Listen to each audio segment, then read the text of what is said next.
Welcome back to the channel. Just yesterday we had a chance to rent a XR 150, ride Bohol, and cruise around the streets. We're going to talk about the XR 150 and driving around Bohol.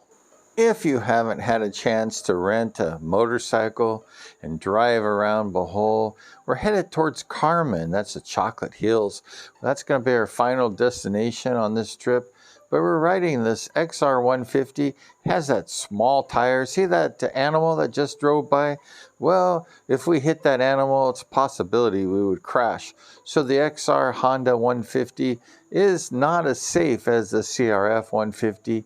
The ground clearance is a little lower, but it's a little shaky here. We're riding through the jungle, and it was a nice day, and it rained on the way home like always. It's sunny in the morning, and then it rains in the afternoon. I searched all over for the CRF 150 Honda, and there was no available stock, so we had to settle for this XR 150. I really didn't want to ride it. I consider it kind of a grandpa bike, and I don't really think of myself as a grandpa. But the bike actually did pretty well. It rode nice, it was smooth, and it had that soft seat and that rack on the back, and it drove through the jungle really well. I brought my helmet mount for the GoPro, but they gave me a half-face helmet, so I wasn't able to attach it. So I attached it to my right hand, my throttle hand, and I was able to cruise through the jungle, through the forest, in the mountain range. It's really beautiful here. The mountains were destroyed a little bit by the typhoon. However, it was still a pretty nice ride. Last time when I was in this area, I did rent that CRF 150, and it rode really nice. The seat isn't as comfortable as the XR 150, but the bike rode pretty well both times, and they both cruised pretty well. Now the XR has a carburetor and the CRF is fuel injected, but riding through these mountains on both bikes was no problem. It was a breeze, and that sunny day was very beautiful to ride. I put my helmet on here and just cruising around, and it was pretty fast. We were able to just take the throttle and ride the curves going up the mountain. It was pretty fun. I must admit, I did mix my CRF 300L. It just has no comparison over these smaller 150s. The CRF 300L is just a powerful bike, it just motors through. However, you do what you gotta do, right, in life, and the 150 was the largest bike I could rent. So we took it. I was going to take that mirror off, but it's not my bike, so I just kind of left it on for the trip. Headed for the Chocolate Hills. After the Chocolate Hills, we went to this Mirror of the World. It was really a pretty cool place to final destination. But we're headed now for the Chocolate Hills, and we're just cruising along this sunny day. It's really weird in this area because it's sunny like this, and then in the afternoon, it turns around and it's raining. I mean, raining like cats and dogs.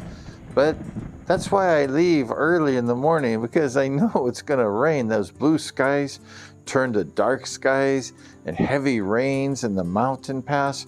So we go ahead and leave a little early and cruise that XR 150, that Honda, through this beautiful jungle with this sun blurring in our eyes, and it's just a beautiful ride. If you haven't had a chance to cruise around and visit Bohol in the Philippines, you might want to do yourself a favor if you're ever around the Philippines and check it out. Bohol is just really beautiful.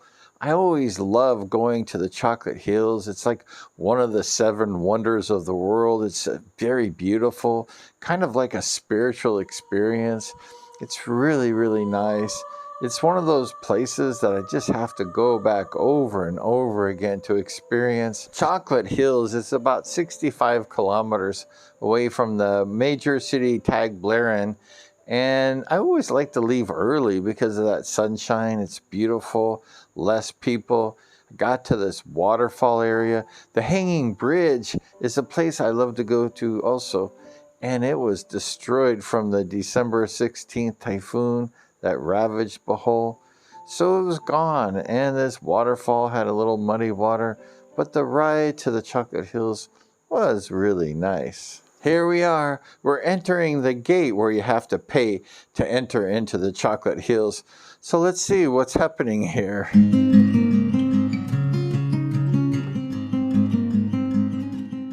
Hi, good morning. How much is it? How much is it? 50. 50 adult. 50 adult. 50 adult. Okay. 100 total. Good morning, ma'am. Hi. We have water. Thank you. Water, sir. You want 220 steps. We have one big water.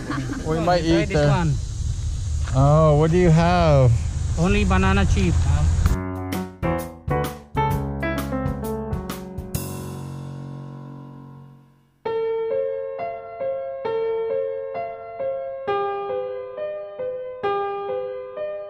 Paid our entrance fee, $1 each person, and headed on up the mountain here, climbing the Chocolate Hills mountain. Coming up to our left-hand side is the Chocolate Hills. We're gonna go ahead and finish this video at the parking area, but it's just a beautiful place to cruise. As you can tell, there's not a lot of people here early in the morning, and we're gonna go ahead and we're gonna see the Chocolate Hills here to the left-hand side. Just a nice place. Good exercise, like 500 steps going. There it is. There's part of the Chocolate Hills there. There's a couple hills. We're going to check out more. There's a video I did of that, so you can watch the Chocolate Hills on the video on this channel. But we're headed on to the parking area. And there's still quite a few people at this time in the morning. And it's just a nice ride, and it's just a beautiful place. They put a lot of money into it. There's a waterfall area. There's restrooms. There's food places. There's even a massage place. However, we don't go here for a massage. We go here for the beauty and the nature. It's just a way to just enjoy life. Thanks for watching this video. The XR150 Honda through the jungle here in Bohol, headed to the Chocolate Hills. We're here at the Chocolate Hills. We're going to do some more vlogs, but not on the 150. We're going to do the CRF 350. We're parking. So thanks so much, and we're going to see you. We're going to see you next time.